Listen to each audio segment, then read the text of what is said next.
जय श्री राम बंधुসকল हर हर महादेव। मोर जन्म दिया मा देउता मोर गुरु আৰু মই যাক আৰাধনা কৰো তেওঁক মই এই প্ৰণামটো কৰিব পাৰো। মোৰ দেহৰ ৮টা অংগ মাটিত লাগি যেটো প্ৰণাম কৰা যায় তাকে অষ্টাংগ প্ৰণাম বুলি কয়।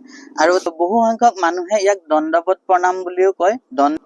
যেটো সময়ত নিজৰ মাক দেউতাকক বিহু তিথিত মানুহে সেৱা নাকাৰে সেই সময়ত মই এই অষ্টাংগ প্ৰণাম কৰি কিয় আহি আছো যাতে নীতিবোৰ লুপ্ত হৈ নাযায়।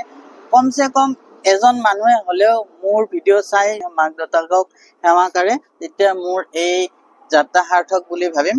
আৰু মই ভাবো যে আপোনালোকে যিসকল বয়সস্থ মানুহ আপোনালোকৰ যি সৰু সুৰা ল'ৰা ভাইটি যি আছে তেওঁলোকক এইটো মোৰ ভিডিঅ' দেখাওক, কিয়নো যিদৰে আজিকালি মাক দেউতাকক আপোনাৰ বৃদ্ধাশ্ৰমত থৈ আহে, যদি এই প্ৰণামটো এজন ল'ৰাইও মাক দেউতাকক কৰিব পাৰিছে সেই ল'ৰাই কেতিয়াও মাক দেউতাকক বৃদ্ধাশ্ৰমত থম বুলি ভাবিব নোৱাৰে।